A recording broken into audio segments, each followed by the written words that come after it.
Have you ever felt like you belonged to a place you could not name? A quiet pull, a memory without words, a longing that rises not from the mind, but from somewhere deeper. It happens in the silence, when you stare into the ocean too long, when the stars feel almost familiar, when your heart whispers, I have been here before.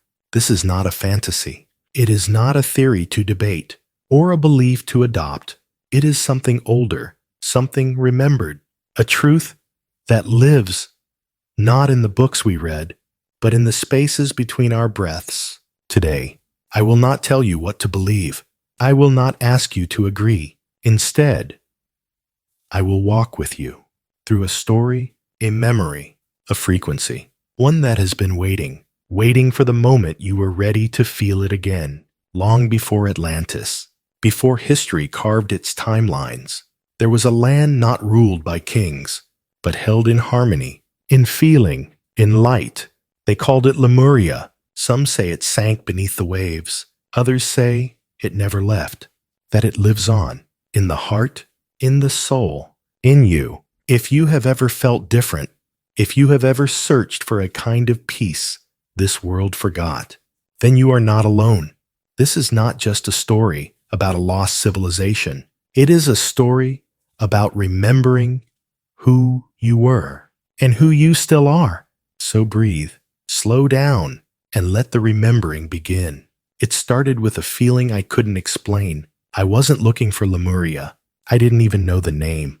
But something I still can't quite define kept nudging me in quiet moments. It came when I stood near the ocean and felt like I was being called home.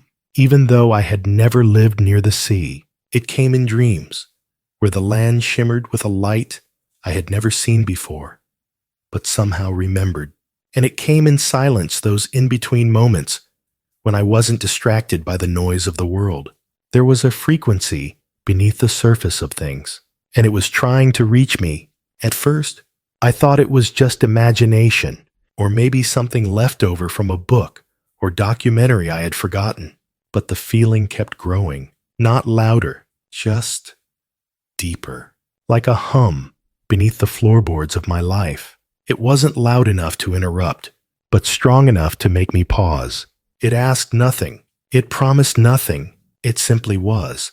I began to notice little things, a deep emotional pull whenever I saw wide open water, tears rising in moments that didn't make sense, like watching the sun touch the horizon, or hearing certain notes of music I had never heard before. I started having dreams. In some of them, I was underwater, but not afraid. I could breathe. I could see people, or maybe beings, who moved slowly, peacefully. Their eyes were kind. Their words were silent but clear, as if spoken through feeling. In meditation, strange images would appear. Cities made of light, crystals pulsing, a map I couldn't follow, but somehow knew. At first I didn't connect it to anything.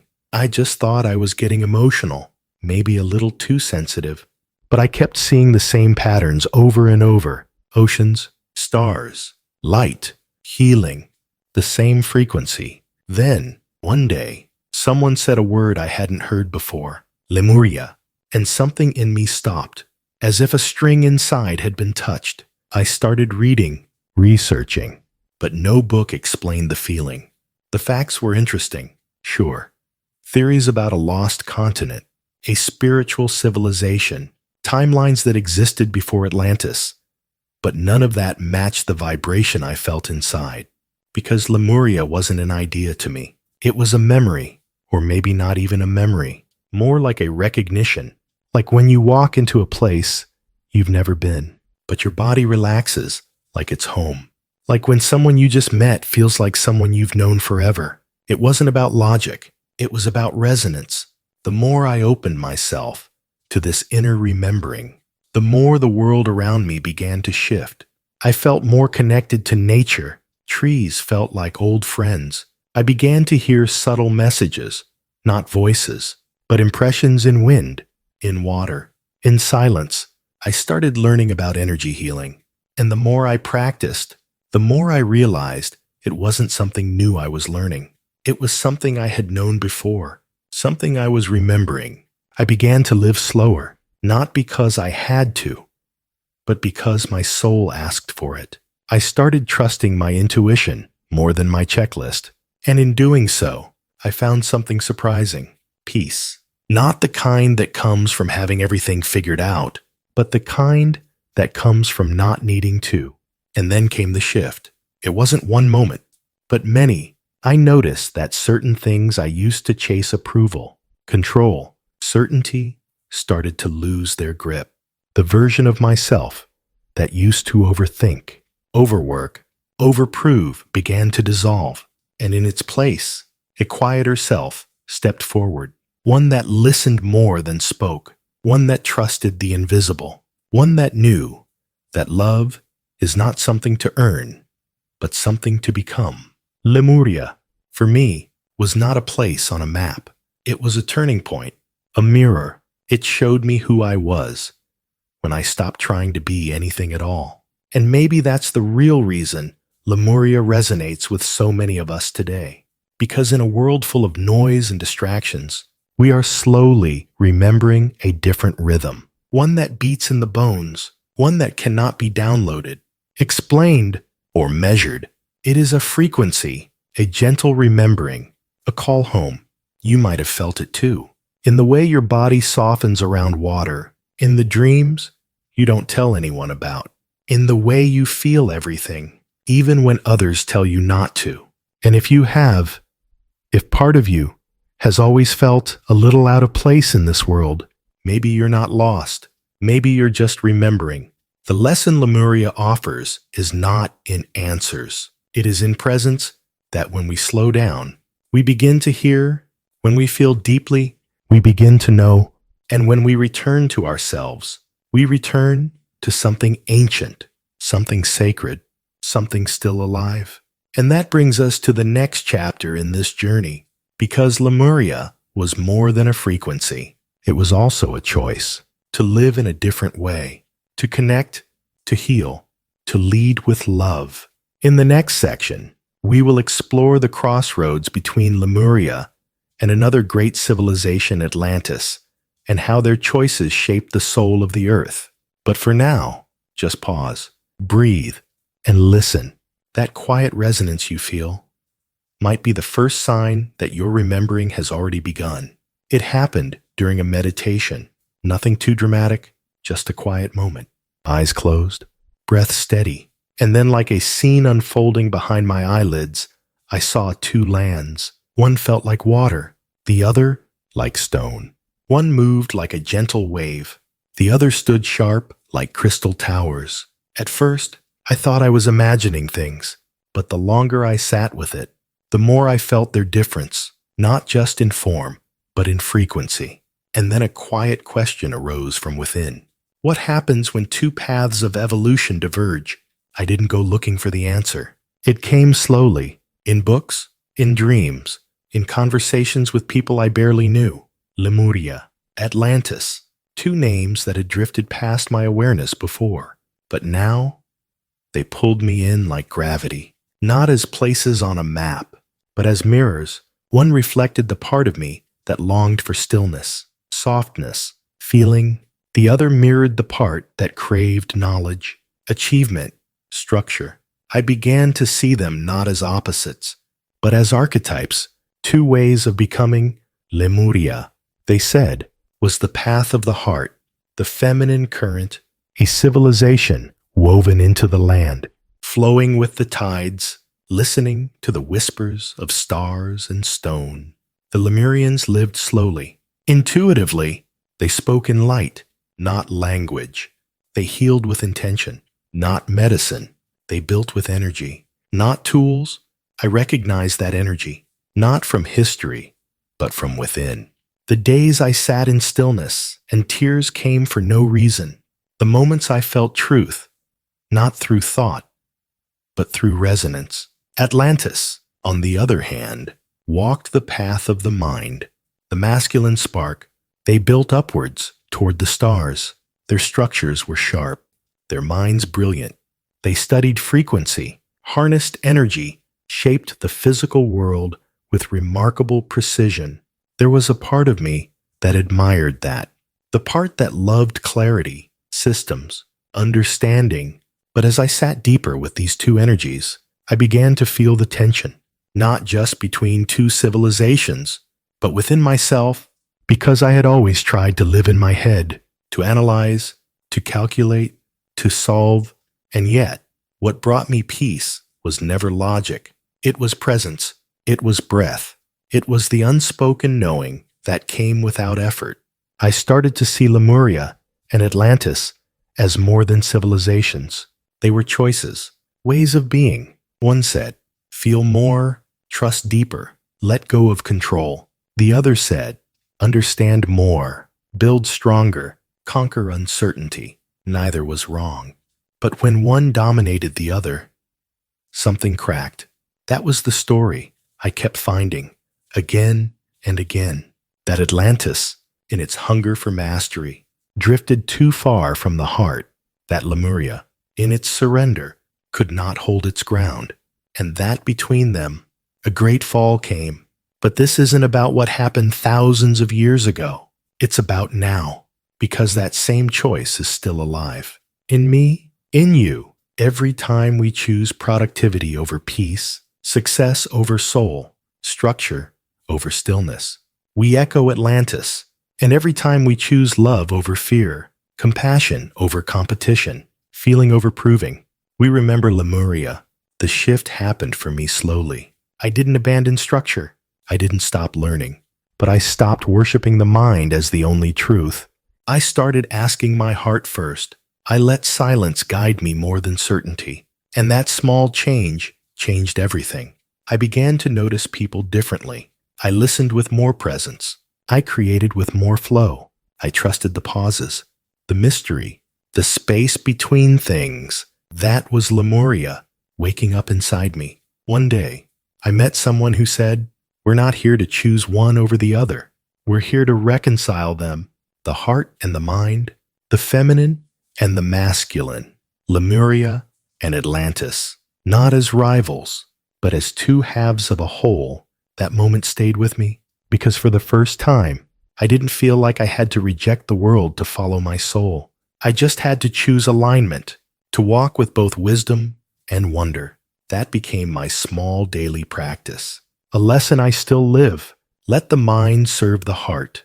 Let action be rooted in presence. So, if you're feeling this pull, this quiet call to live differently, maybe it's not a memory from the past. Maybe it's your soul returning to balance, not to escape the world, but to heal it, starting from within.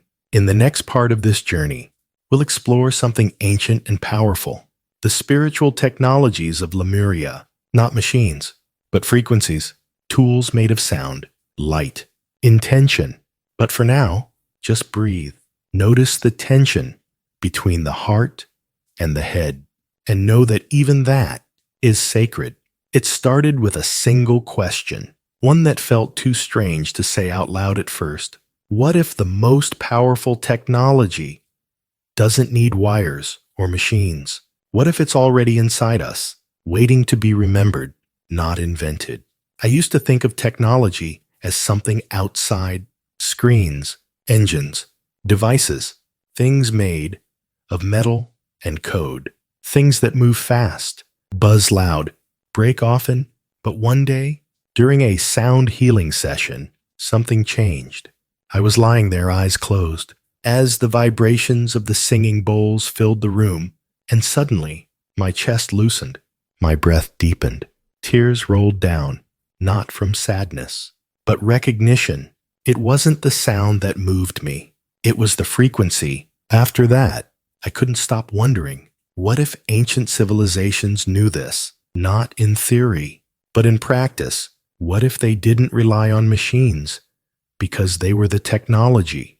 And that's when I found the concept of vibrational technology, a term often used to describe how the Lemurians lived, built, and healed. No circuits, no steel, just energy, frequency, and intention. At first, it sounded poetic, too soft to be real. But the more I explored, the more I found stories of temples built through harmonic resonance, crystals that stored memory and emotion, water programmed through sound. And I began to remember experiences I had ignored, like when my mood would shift just by walking into a room with calming music, or how some people could soothe with just a look or a hand gently placed on your back, how my body always felt different near the ocean. None of it made sense logically, but vibrationally, it felt true. The Lemurians, it said, understood this deeply. Their tools were not tools, as we know them. They were extensions of consciousness, crystals tuned to amplify love, not store data, structures aligned to celestial rhythms, not urban design, healing done through tone, light, and heart coherence. Some call it myth, but in the world of quantum physics and energy medicine, the lines between myth and memory are starting to blur. Today, we're slowly rediscovering these threads, tuning forks that reset the nervous system, binaural beats that change brain waves, water responding to human emotion, Reiki, biofield tuning, even the modern science of heart-brain coherence. I used to dismiss these things. They sounded too mystical, too woo-woo for someone who wanted logic and evidence. But logic didn't heal me when I was burnt out. Evidence didn't comfort me in grief. Vibration did. Stillness did. Energy did. One day, I came across an old text that described Lemurian structures as living architecture, made of crystal and organic material, not just shelter, but resonance chambers, places where the environment itself raised your vibration. Imagine that. A home that helps you heal, a city that supports your soul, not because of apps or automation, but because it is aligned with light, with earth, with you. Of course, we don't live in Lemuria anymore. We live in cities filled with signals, sirens, and speed. But maybe that's the point. Maybe the lesson isn't to go back, but to bring that frequency forward, to remember that we are vibrational beings, and our thoughts, words, emotions all carry frequency, all shape the field around us. So now, when I wake up, I pause, I place my hand on my chest, and I ask, what frequency am I living in today? Is it fear or is it love? Because that's the real technology. It's not in what we build. It's in how we vibrate. A small shift in energy can change a conversation, can heal a wound, can alter the direction of a life. The Lemurians knew this. They didn't separate the soul from science. They lived the science of the soul. So what if you're not just a person with a body? What if you're a tuning fork, a transmitter, a field of frequency in motion? And what if healing, growth, and connection are not things you force, but states you tune into? In the next part of this journey, we'll explore where the Lemurians came from, not just in legend, but in energy, and why so many today feel drawn to the stars, to the sea, to the soft, quiet remembering of where our souls first began. It began with a strange pull toward the night sky. I couldn't explain it. I wasn't into astrology, didn't know much about constellations, but something about the stars made my chest ache, not in pain, but in longing. There were nights I'd sit outside, alone, just staring upward, and a quiet voice inside would whisper, "You're looking up because you came from there." It didn't make sense, but it felt true.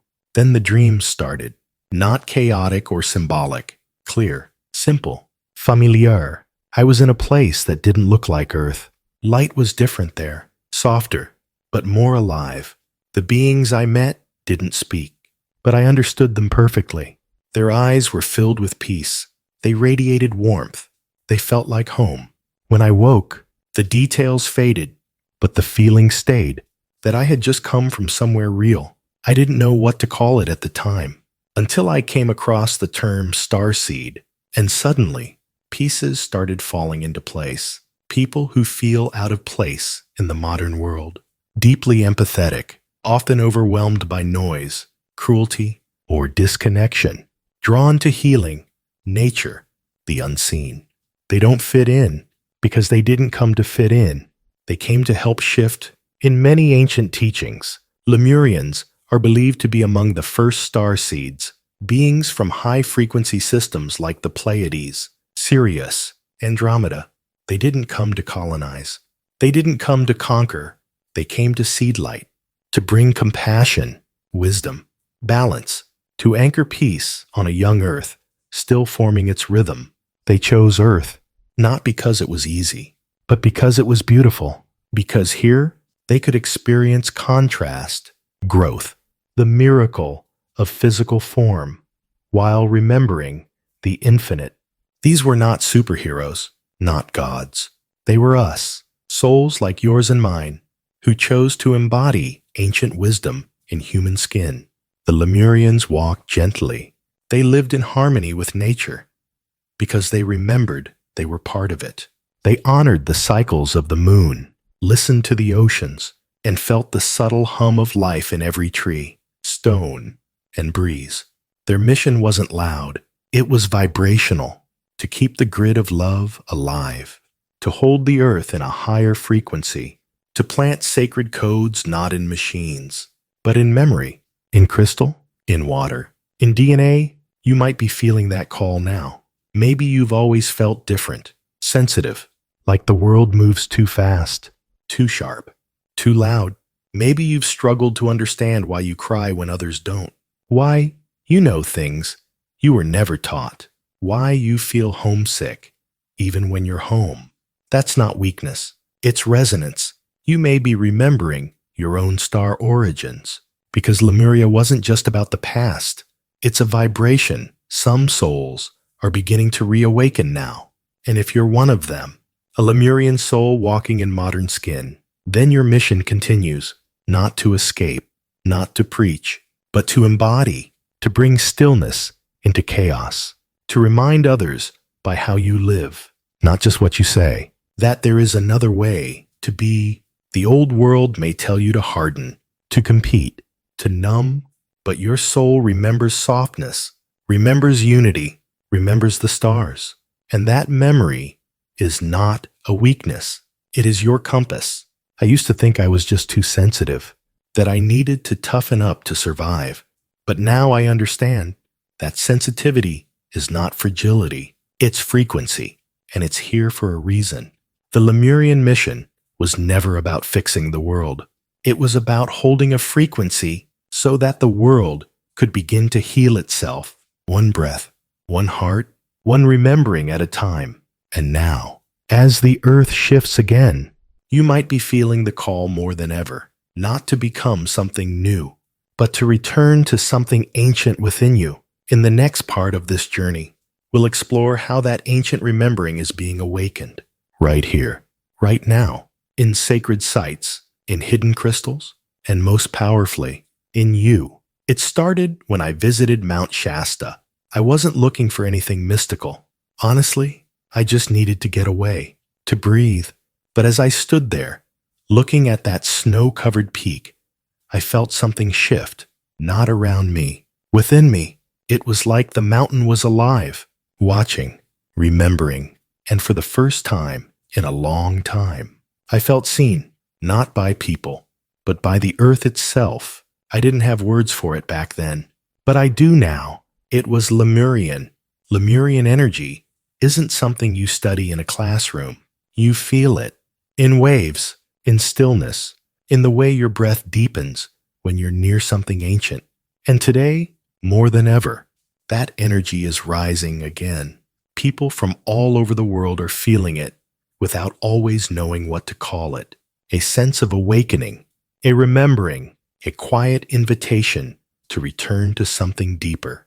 You might feel it when your feet touch bare earth, when you hold a crystal that suddenly feels warm in your hand, when you hear a sound that opens your chest instead of your mind. These are not coincidences. They are signs. Lemurian wisdom is not gone.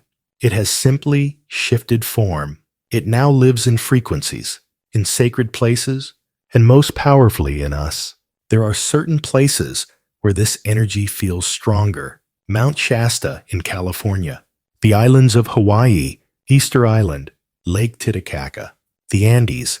These places are more than beautiful. They are portals, energetic memory banks, carrying the resonance of a civilization that never truly left. People often report visions, sudden emotional releases, dreams, or simply peace. The kind of peace that doesn't come from understanding, but from presence. You don't need to travel far to feel it. Sometimes the signs appear in your everyday life. You may notice a sudden pull toward crystals, especially clear quartz, rose quartz, or Lemurian seed crystals. You might start feeling more drawn to the ocean, to soft music, to meditation, to stillness. You may find that you cry more easily, not out of pain, but out of beauty. You feel more, sense more, and something in you starts to wake up. That's the wisdom moving. That's the frequency rising. I remember a time when I used to question all of this. Am I imagining things? Is this just sensitivity? But over time, I stopped asking and started listening. And the more I listened, the more I received, not as knowledge, but as knowing. One day, I sat near water and just listened. No agenda, no playlist. And I swear, the wind spoke, not in words, but in waves of emotion, insight, and calm. This is how Lemurian wisdom returns, not through lectures, through presence. It shows up in how we treat each other, how we slow down, how we hold space for others without trying to fix them, how we walk gently on the earth, how we remember that the earth is not a resource, but a relationship. Lemurian wisdom invites us to live in a new way, or perhaps an ancient way remembered, a life where the heart leads, where intuition is not dismissed, but honored, where feeling deeply is a strength, not a burden. And as this wisdom rises, it activates something else, dormant codes within us, memory strands, soul blueprints. The more we align with the frequency of peace, compassion, and connection, the more we awaken what the Lemurians planted long ago. This isn't about becoming someone new. It's about remembering who you already are. You are not separate. You are sacred. And you are needed in this time, on this planet, to bring that frequency back into the world. In the next part, we will explore how to actively reconnect with these memories through practices, through ritual, through presence, because remembering is not just something that happens, it's something you can choose to live. The first time I lit a candle with intention, it felt like nothing happened. No visions, no sudden awakening, just silence. But the silence felt different. It was alive, like the space around me had opened just slightly, waiting for me to notice. That was the beginning. Not dramatic, not mystical, just honest. And from that quiet place, something began to stir. We often think remembering something as ancient as Lemuria must be some grand, mystical event, but most of the time, it begins with small, sacred acts, simple moments that shift our energy from doing to being.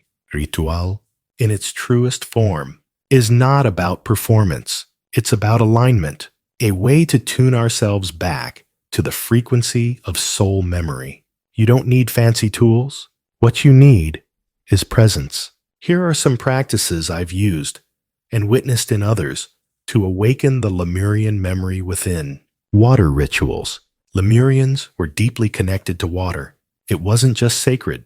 It was alive, a carrier of memory, a communicator. Try this. Fill a bowl with water. Sit with it in silence.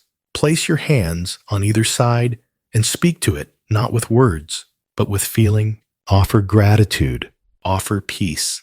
Then slowly place a crystal into it, or simply your fingertips. Notice what arises. Sometimes it's emotion. Sometimes it's clarity. Sometimes it's just a calm that wasn't there before. That's the memory. Beginning to move. Crystal connection. Some say Lemurian seed crystals hold information from that ancient time. You'll recognize them by their striations, little ladder-like markings on their sides. But more than how they look is how they feel. Hold one. Place it on your heart or third eye. Sit in stillness and just listen. What thoughts arise? What emotions move through? What inner voice begins to whisper? It's not about hearing words. It's about receiving vibration. These crystals are tuning forks for the soul. Light breathing. Imagine breathing in light, not just air. Light. The Lemurians were known to work with frequency and color. Each breath you take can be a reset, a recalibration.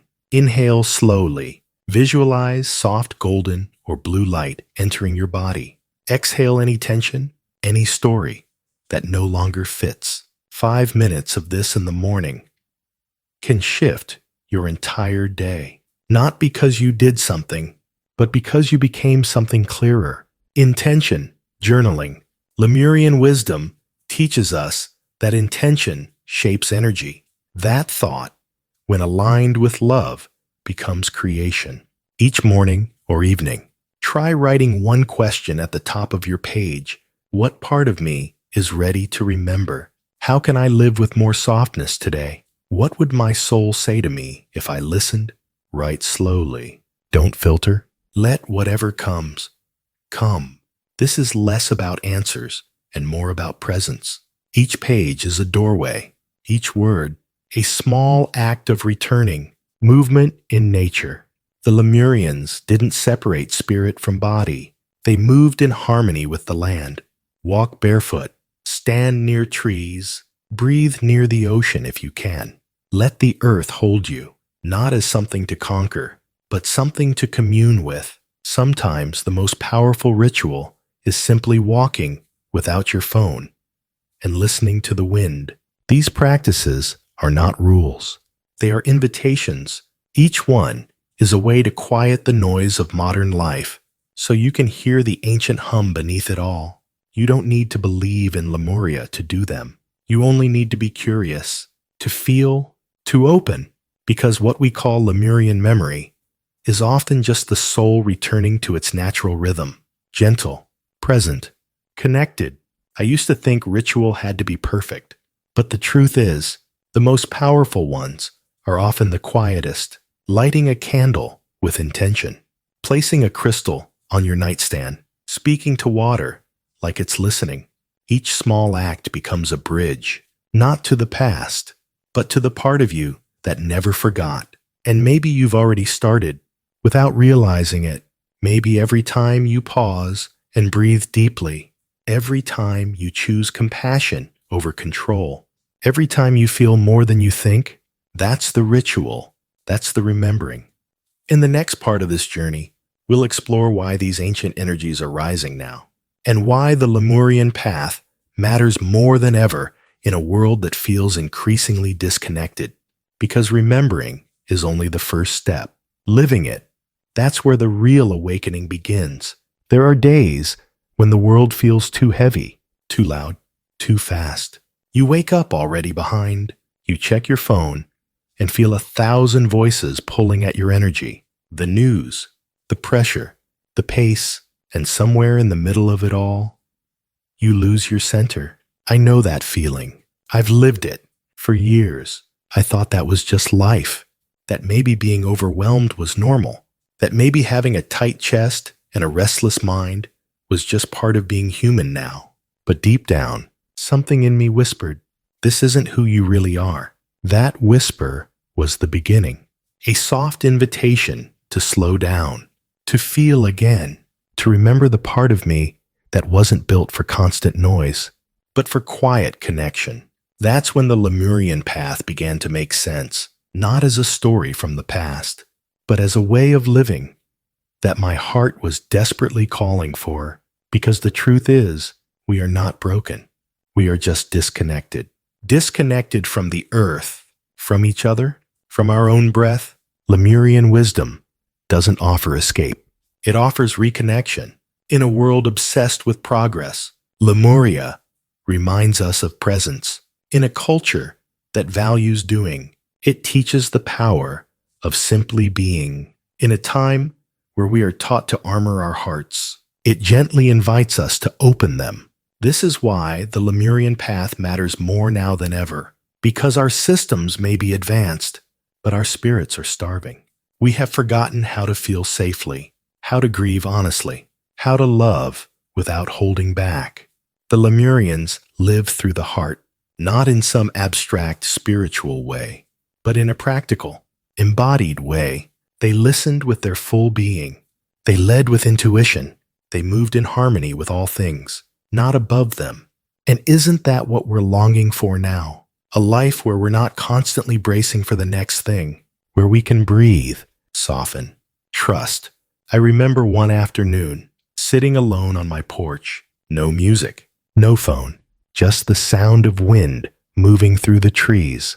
And for the first time in weeks, my shoulders dropped, my jaw relaxed, my heart spoke. It didn't say much, just one phrase. This is enough.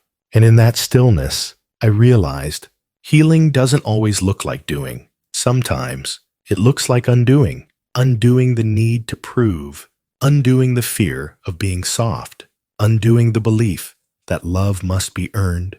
The modern heart is not weak. It is overwhelmed. It is carrying too much, and it's been taught to carry it alone. Lemurian energy offers another way. It says, you are allowed to rest.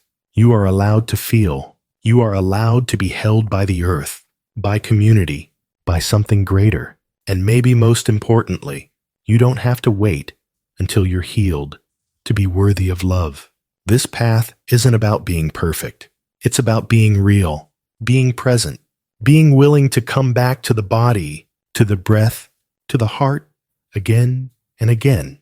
In every pause, every sunset, every moment you choose kindness, when the world expects you to harden. That is the Lemurian way, not grand, but deeply human. And that's what makes it sacred. So if you're feeling tired, not just physically, but soul deep, maybe this is the invitation, not to fix yourself, but to come home to yourself, to the part of you that already knows how to heal, how to soften, how to lead with love. In the next and final part of this journey, we will bring it all together, because remembering is beautiful, but becoming is where the real magic lives. And the Lemurian light does not rise only in memory. It rises through you as you begin to live in a way the world has nearly forgotten, but your soul never has. Have you ever felt like you were born at the wrong time? Like your heart speaks a language this world has forgotten? Like your soul carries something ancient, but no one around you remembers? If you have, you are not lost. You are not broken. You are the return. Lemuria was never just a land. It was a frequency, a way of living through love, a way of being before the world became too loud to hear it. And that frequency is rising again, not in the ground, but in you. You may not have clear memories of temples made of crystal. You may not remember singing with the whales or speaking in light, but something in you feels it. And that feeling is not random. It's resonance. You came here for a reason, not to be perfect, not to be powerful in the way the world defines it, but to anchor something, to remember, and by remembering to help others remember too. Lemurian souls walk quietly, often unnoticed. They are the ones who hold space in chaos, the ones who soften instead of shout, the ones who cry during songs they've never heard before, the ones who feel like home.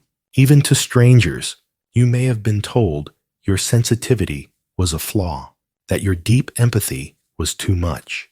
But the truth is, that softness is your gift.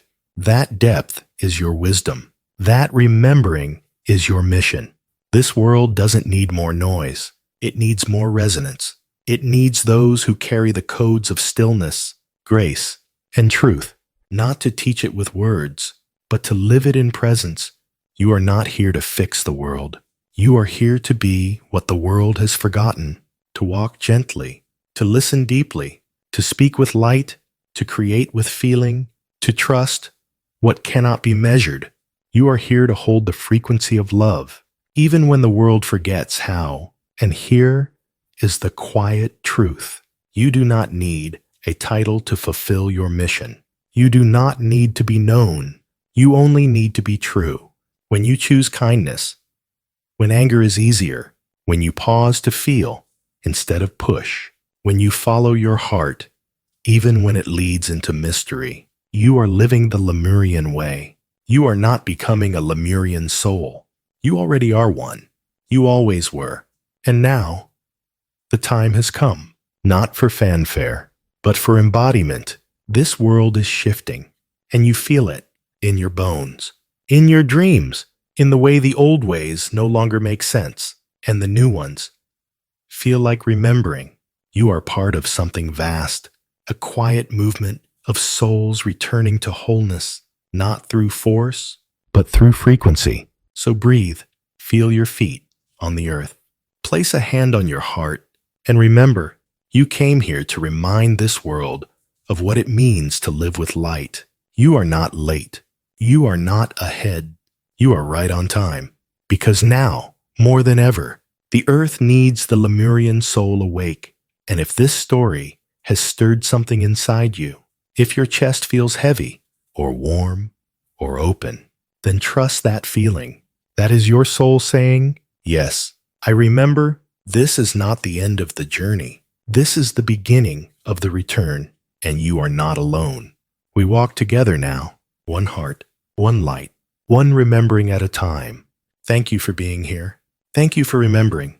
And most of all, thank you for being